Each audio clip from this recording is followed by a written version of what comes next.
Pada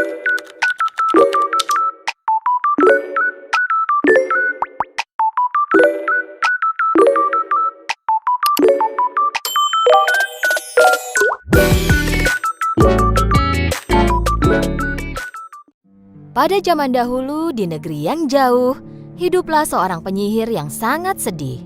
Alasan kesedihannya adalah dia tak akan bisa punya anak. Akan tetapi, jika dia punya anak, dia akan bisa meneruskan rahasia dan kekuatannya kepada anak itu. Jadi dia membulatkan tekad. Dia akan mengambil bayi perempuan pertama yang lahir untuk dibesarkan sebagai putrinya. Sihir jahat harus menguasai seluruh dunia. Tidak jauh dari tempatnya tinggal, hidup pasangan suami istri petani.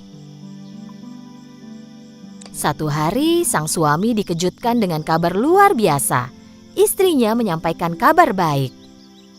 Kita akan punya bayi.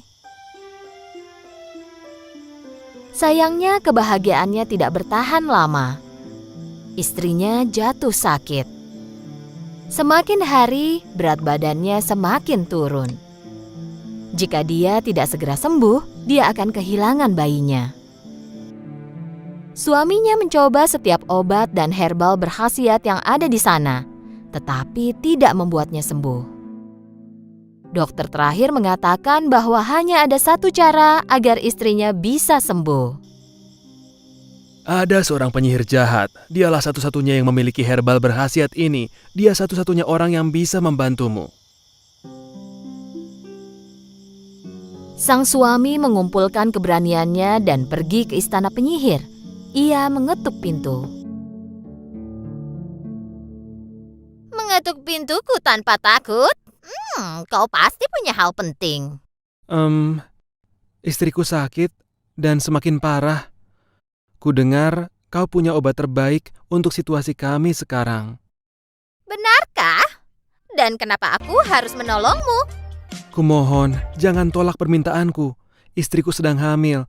Jika kau tak menyembuhkannya, aku akan kehilangan mereka berdua.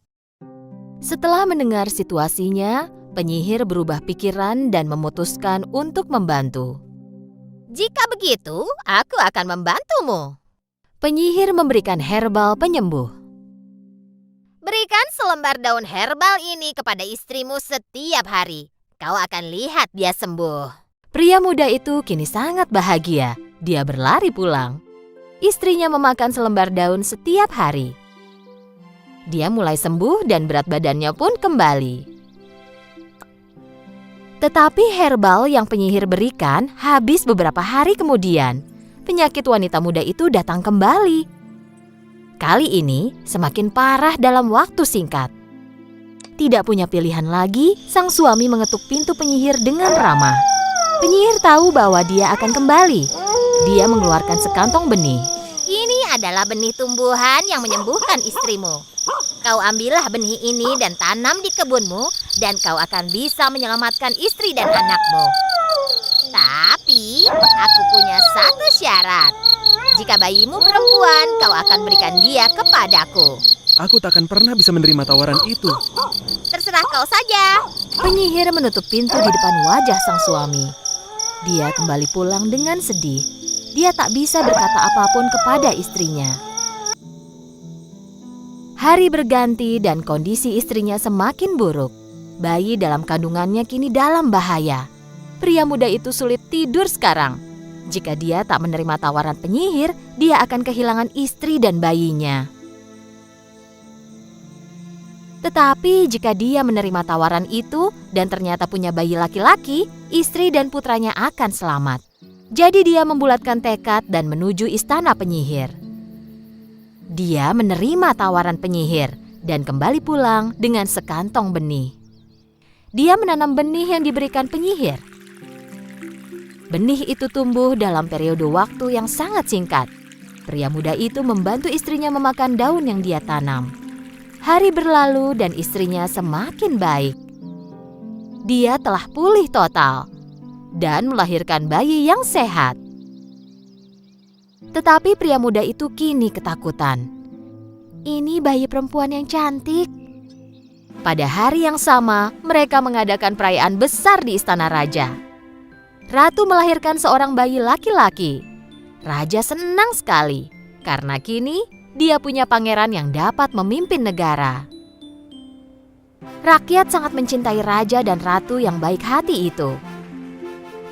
Tak seorang pun yang tahu bahwa satu hari nanti kehidupan kedua bayi ini akan bersinggungan. Kebahagiaan suami dan istri itu tidak berlangsung lama.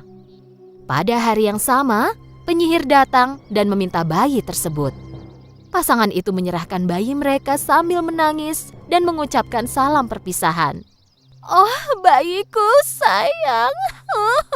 Dia kini milikku. Tapi jangan khawatir, aku akan mengurusnya dengan baik. Dan aku akan menamainya Rapunzel.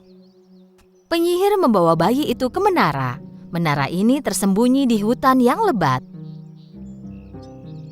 Penyihir menaiki tangga ke puncak menara. Mereka tiba di kamar di lantai teratas. Penyihir menempatkan bayi itu di buayan. Rapunzel, bayiku yang cantik. Mengira bahwa penyihir adalah ibunya, Rapunzel terus menjalani hidupnya di menara ini. Tahun pun berlalu. Rapunzel kini telah besar dan menjadi remaja. Pada suatu hari, penyihir mendekati menara dan memanggil Rapunzel. Rapunzel, putriku, turunkan rambut emasmu. Rapunzel menurunkan rambut emasnya. Rambutnya dapat mencapai dasar sekarang. Bagus sekali. Penyihir naik ke atas tangga menara. Akhirnya, pangeran pergi melakukan perjalanan panjang, berharap menemukan cinta sejatinya. Saat dia tiba di sudut hutan tempat menara itu tersembunyi, dia bertanya kepada anak buahnya. Aku belum pernah mendatangi hutan ini sebelumnya. Ayo kita masuk ke hutan. Mungkin kita akan menemukan jalan pintas. Yang mulia pangeran, hutan ini ajaib. Dikatakan bahwa siapapun yang masuk takkan pernah keluar. Kau sendiri yang mengatakannya. Itu mungkin hanya rumor. Ayo kita buktikan sendiri. Pangeran dan anak buahnya memasuki hutan. Pangeran penuh percaya diri, tetapi anak buahnya tidak terlalu yakin. Tak lama, menara tempat Rapunzel tinggal pun terlihat. Kemudian mereka mendengar suara nyanyian Rapunzel. La la la la la, la la la la la, la la la la la la la la la la la la. Suara yang sangat indah. Setelah mendekati menara, pangeran memerhatikan Rapunzel yang menyanyi. Sesaat dia melihat Rapunzel dengan kagum. Akhirnya pangeran mengumpulkan seluruh keberaniannya dan pada hari saat penyihir tidak ada, dia mendatangi menara itu dan berteriak. Rapunzel! Rapunzel! Ini adalah pertama kalinya Rapunzel mendengar suara selain ibunya. Awalnya dia terlihat ragu, tetapi kemudian dia sangat penasaran mengenai siapa orang yang memanggilnya itu. Jadi dia melihat ke bawah melalui jendela. Dia melihat pria tampan sedang melihat ke arahnya dari bawah. Siapa kau? Dan bagaimana kau tahu namaku? Akulah pangeran dari kerajaan ini. Aku mendengar suaramu yang indah dan ingin bertemu denganmu. Aku tidak diizinkan berbicara dengan orang asing. Pergilah. Aku tidak berniat jahat, aku janji. Ayo turunlah supaya kita bisa bicara. Pangeran mulai berkunjung setiap hari. Mereka kini berteman dengan Rapunzel, dan Rapunzel tahu bahwa pangeran tidak bermaksud mencelakainya, lalu menurunkan rambut emasnya. Pangeran memegang rambut pirang indah Rapunzel dan memanjat naik. Rapunzel sangat senang. Ada orang lain yang belum pernah dia lihat sebelumnya, berdiri tepat di hadapannya. Akhirnya, mereka memutuskan dan ingin melarikan diri bersama. Tak lama kemudian, pangeran dan Rapunzel menikah, dan mereka hidup bahagia selamanya.